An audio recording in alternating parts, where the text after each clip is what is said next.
여러분 혹시 이런 경험 있으신가요? 머릿속은 복잡한데 아무 생각도 나지 않고 마음은 불안한데 무슨 불안인지도 모르겠고 해야 할 일은 산더미인데 손끝 하나 움직이기 힘들었던 그런 날, 하루가 시작되자마자 오늘은 망했다 라는 생각이 들고 어제의 후회가 오늘의 무기력으로 이어지는 기분. 사실 많은 사람들이 이 같은 에너지 고갈 상태를 반복적으로 겪고 있습니다. 사람은 누구나 한계 상황을 맞이할 수 있습니다. 그리고 그 한계는 대단한 사건이 아니라 아무도 모르게 누적된 작은 무기력과 필요에서 시작되곤 하죠. 오늘도 출근길 엘리베이터의 거울에 비친 자신의 표정을 보며 이게 내가 맞나 싶은 분도 계실 거예요. 원래 이렇게까지 지쳐있는 사람이었나? 내가 원래 이렇게 기억 없이 살아가는 사람이었나? 그런데 놀랍게도 이 모든 문제의 출발점을 바꿀 수 있는 단 하나의 행동이 있습니다. 바로 유산소 운동입니다. 오늘 이 영상에서는 우리가 흔히 알고 있는 운동은 건강에 좋다라는 당연 이야기를 넘어서 유산소 운동이 실제로 우리 뇌에 어떻게 바꾸고 감정을 어떻게 재조정하며 인생의 구조 자체에 어떤 영향을 미치는지 낱낱이 파헤쳐 보겠습니다. 저도 누군가와 마찬가지로 무기력하고 불안하고 일에 집중하기 어려운 시기를 겪었습니다. 그리고 2025년 4월 저는 그 답을 찾기 위해서 한 달간 매일 유산소 운동을 실천했습니다. 한 달 동안 총 100km에 달리는 실험을 해본 겁니다. 놀라운 건 단지 체력의 향상이 아니라 뇌의 반응이 바뀌고 있다는 걸 명확하게 느꼈다는 거예요. 그 전에 일이 집중하는 시간이 15분에서 20분이 한계였는데 점점 40분, 1시간까지 늘어났고 걱정거리로부터 스스로 거리를 둘 수 있게 되었습니다. 중요한 건 이 변화가 한 번에 찾아오는 게 아니라 걷고 달리며 내 몸이 바뀌자 내 마음이, 내 뇌가 차례로 반응했다는 점이에요. 운동은 내 감정과 내 구조를 동시에 리셋해주는 일종의 생물학적 재부팅이었습니다. 하버드 의대 정신과 교수 존 레이티와 과학 전문 기자 에릭 헤이그가 함께 쓴 운동하는 데는 이런 주장을 명확하게 뒷받침하는 책입니다. 이들은 한 가지 사실을 강조합니다. 운동은 신체를 위한 것이 아니라 뇌를 위한 것이다. 이 말은 단순한 구호가 아니라 우리가 그동안 몰랐던 운동의 진짜 목적이 드러나는 핵심 문장이죠. 지금부터 시작할 오늘의 이야기는 이 문장을 중심에 두고 출발합니다. 왜 운동이 우리 뇌의 최고의 약인지, 왜 공부와 일이 잘 안 풀릴 수 있도록 먼저 뛰어야 하는지, 왜 불안할수록 나가서 걸어야 하는지, 그리고 우리가 몰랐던 운동의 진짜 힘이 무엇인지 지금부터 한 걸음씩 함께 알아가 보도록 하겠습니다. 사람의 뇌는 단순한 기억 저장소가 아닙니다. 끊임없이 변화하고 상황에 맞게 회로를 재배열하며 학습과 감정, 의사결정을 실시간으로 조율하는 정교한 시스템입니다. 우리가 뇌가 변화한다고 하면 보통 뇌세포가 새로 생기거나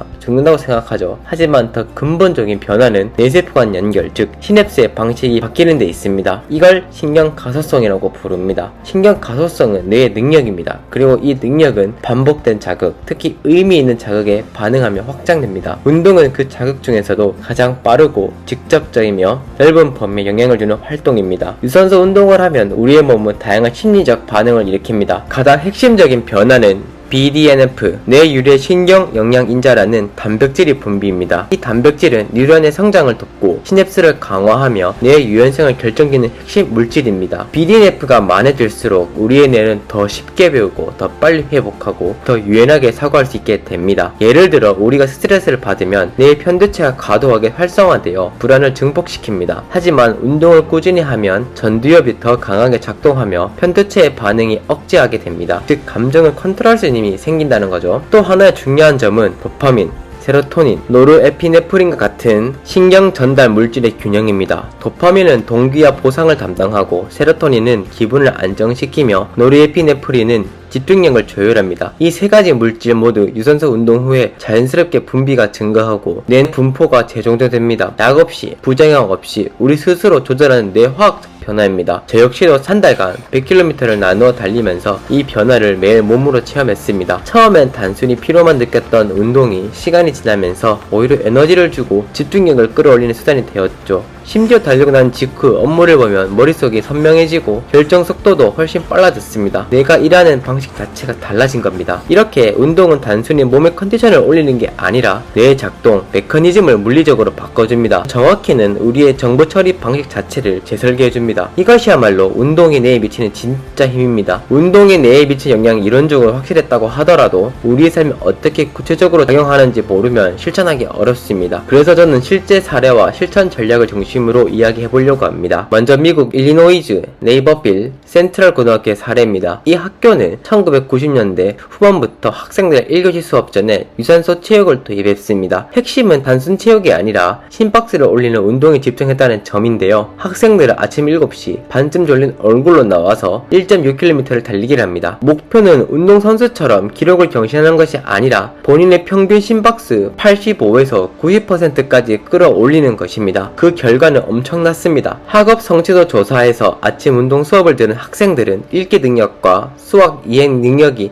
평균 17% 향상되었고 다른 반에서는 최대 10% 정도 상승에 그쳤습니다. 더 나아가 국제학력평가인 TIMSS에서는 이 학교는 수학 6위, 과학은 무려 세계 1위를 기록합니다. 이 모든 성과에 기반한 것이 매일 아침 몸을 움직이는 습관이었습니다.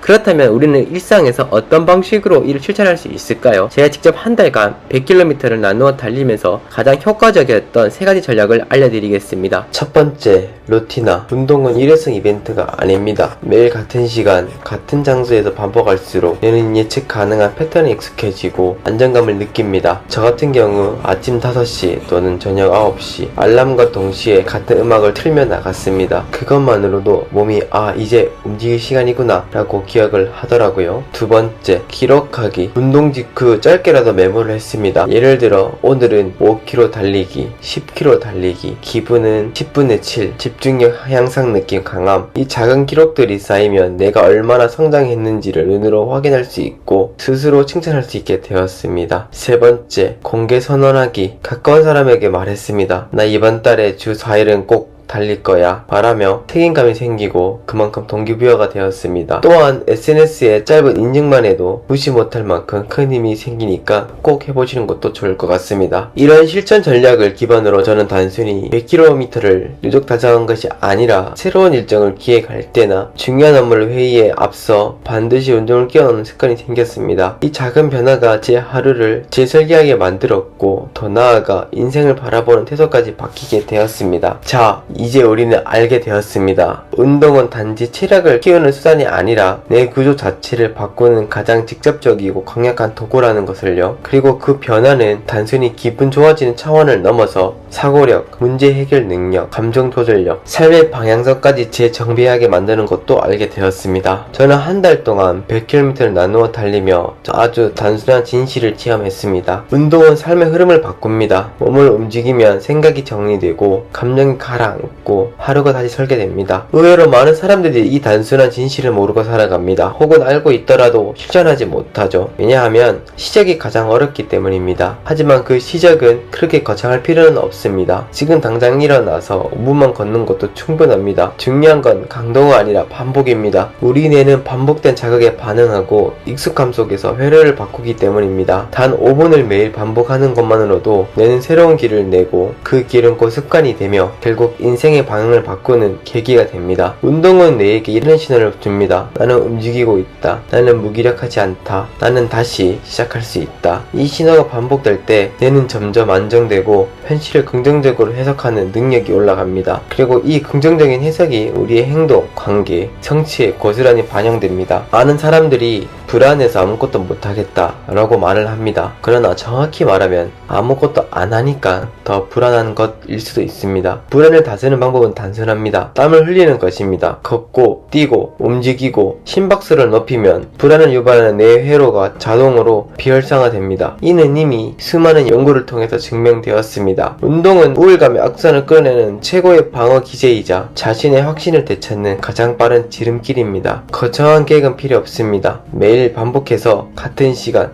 같은 장소에서 단 5분에서 10분만이라도 시작하세요. 그렇게 한 걸음 내딛는 여러분들은 이미 변화의 중심에 들어선 겁니다. 오늘부터 단 5분만 여러분의 일상에 이 리듬을 넣어보세요. 그 리듬이 점점 익숙해지고 당연해지고 결국엔 삶의 일부가 되는 그날까지 이번 영상에서 다룬 제 경험, 한 달간 100km를 달리며 느낀 감정의 변화, 뇌의 변화, 삶의 변화, 이 이야기는 여기서 끝나지 않습니다. 곧 이어질 다음 영상에서는 이 경험을 조금 더 구체적으로 나누고 운동을 습관으로 정착시키는데 실패했던 분들을 위한 실전 루틴 구축 전략도 같이 소개해드리겠습니다. 그때까지 여러분의 뇌가 건강하게 연결되길 바랍니다. 감사합니다.